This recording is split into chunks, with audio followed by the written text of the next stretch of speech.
आज हम लोग 12वीं क्लास का बायोलॉजी पढ़ेंगे जो एनसीईआरटी बुक से पढ़ रहे हैं। एनसीईआरटी बुक में आज चौथा चैप्टर पढ़ेंगे जिसका नाम है रिप्रोडक्टिव हेल्थ।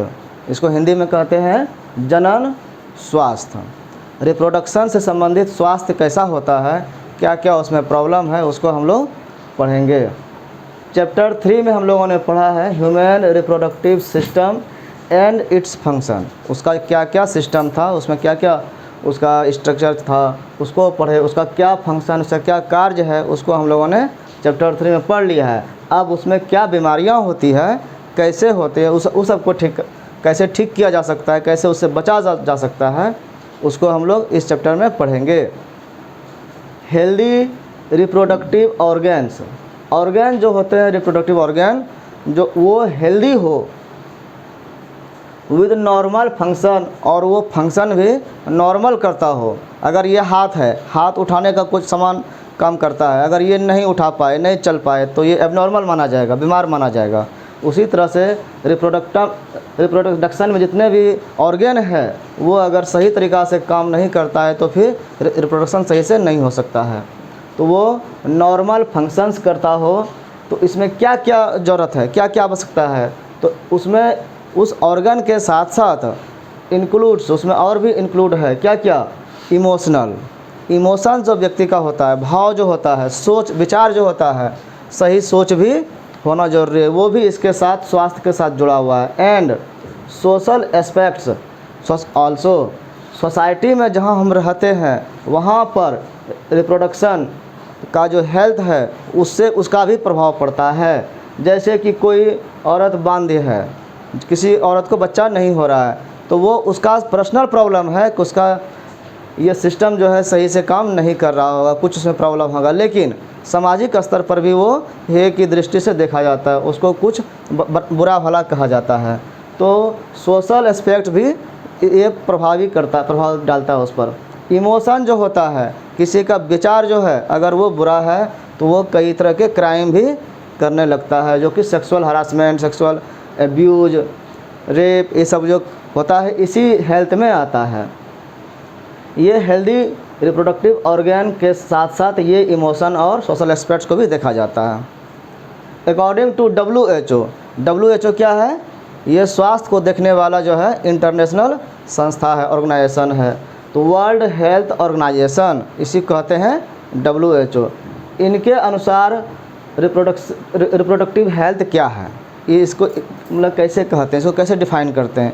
इनके नज़र में पूरा दुनिया में स्वास्थ्य कैसा होना चाहिए जनन के रूप में, तो इनके आधार पर कहा रहा है कि इट मीन्स, इसका मतलब ये रिप्रोडक्टिव हेल्थ के जो अर्थ है कहा रहा है, मीन्स जो है इसका अर्थ यही है कि ए टोटल वेल बीइंग, पूरी तरह से अच्छा बीइंग हो, एक व्यक्ति हो, वो कैसा होगा, उसमें टोटल होना चाहिए क्या क्या, आगे बता रहा है पॉइंट। इन ऑल एस्पेक्ट्स, सभी पक्षों को, सभी पहलुओं को समेटे हुए व्यक्ति अगर है तभी उसको जनन स्वास्थ्य के रूप में उसको स्वस्थ मानेंगे।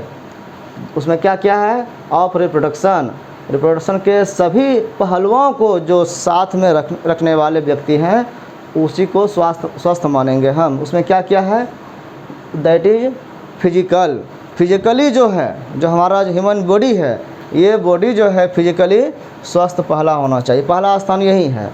दूसरा है इमोशन कहाँ से आता है, ये हमारे विचार से आता है, हमारा कैसा व्यवहार है, मतलब कि हम कैसा सोचते हैं मन से, उसको प्रभावी बनाता है। इमोशन जो है हमारा अच्छा सोच है तभी हम स्वस्थ माने जाएंगे, बुरा सोच है तो हम स्वस्थ नहीं माने जाएंगे। बिहेवियर कैसा है, हम शरीर से भी स्वस्थ हैं, सोचते भी अच्छा है, लेकिन बिहेवियर जो करते हैं जो औरों के साथ वो अगर गलत है तो फिर हम स्वस्थ नहीं माने जाएंगे। और एंड सोशल भी होना, बिहेवियर भी अच्छा है लेकिन सोशल नहीं है, हम सबके साथ घुलने मिलने वाले नहीं हैं तो भी हम भी स्वस्थ नहीं हैं, अकेले रह रहे हैं तो सोशल नहीं ना हुए।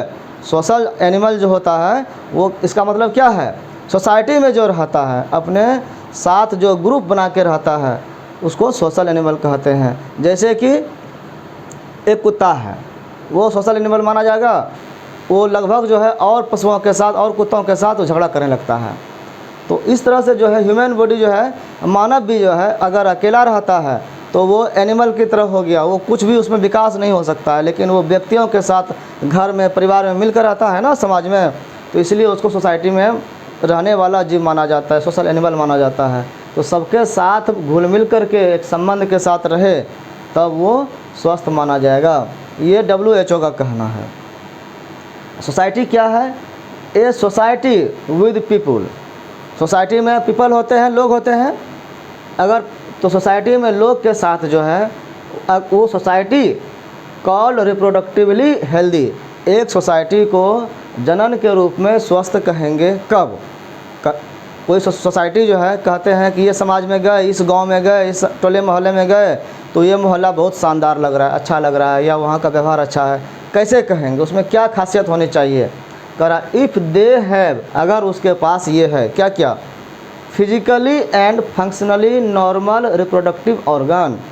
फिजिकली जो है शारीरिक रूप से और फंक्शनली काम करने वाला भी, दिखने में सही है लेकिन काम नहीं कर रहा है तो वो बेकार है। जैसे कि नपुंसक जो होते हैं, जो थर्ड जेंडर होते हैं, जिसको हम लोग किन्नर बोलते हैं, वो देखने में पूरी तरह स्वस्थ होता है लेकिन रिप्रोडक्टिवली वो हेल्दी होता है? नहीं हो सकता है।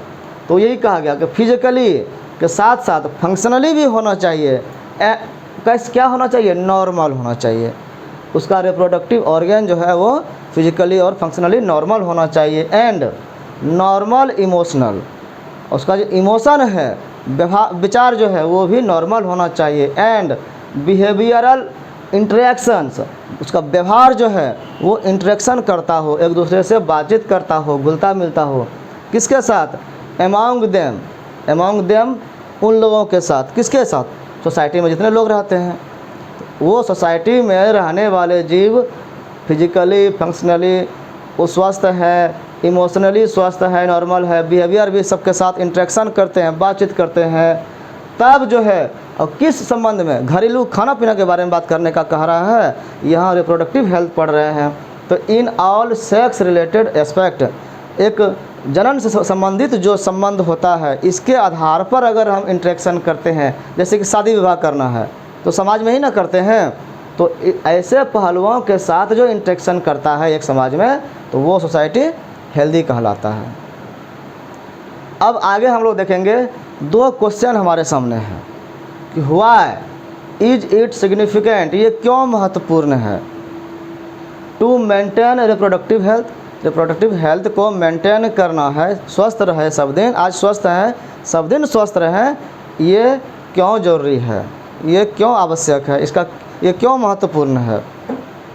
दूसरा क्वेश्चन है व्हाट आर द मेथड्स, क्या तरीका होगा, क्या उपाय हो सकता है, taken up to achieve it, इसको पाने के लिए, अचीव करने के लिए कौन से तरीक़ाएँ हैं, कौन सा विधियाँ हैं जिसके द्वारा हम रिप्रोडक्टिव हेल्थ को मेंटेन कर सकते हैं।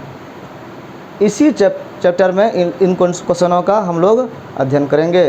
इस क्वेश्चन में जो चैप्टर में है 5 पार्ट में इसको सब टॉपिक में डिवाइड किया गया। पहला है रिप्रोडक्टिव हेल्थ, इसका हेल्थ क्या है, जनन स्वास्थ्य, इसमें प्रॉब्लम एंड स्ट्रेटजी क्या है, इसमें क्या क्या समस्याएं आती है, कैसे होता है। दूसरा है पॉपुलेशन एक्सप्लोजन, जनसंख्या वृद्धि जो हो रहा है ये क्या समस्या कर रहा है। एंड बर्थ कंट्रोल, कैसे इसको कंट्रोल कर सकते हैं, जनसंख्या बढ़ रहा है, ज़्यादा बर्थ होने से बर्थ को कंट्रोल कैसे कर सकते हैं। तीसरा है medical termination of pregnancy, pregnancy को कैसे मेडिकली ट्रीटमेंट करते हैं, टर्मिनेट करते हैं, ख़त्म करते हैं, उसको दिखाया जाता है, या कैसे वो डिलीवरी किया जाता है, ये सब चीज़ में पढ़ेंगे।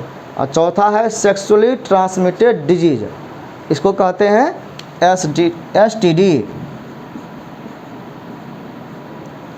सेक्सुअल रिलेशन से कैसे कोई डिजीज़ ट्रांसमिट हो जाता है, एक व्यक्ति से दूसरे व्यक्ति में कैसे हो जाता है, क्या क्या डिजीज़ है, उसको हम लोग इस टॉपिक में पढ़ेंगे।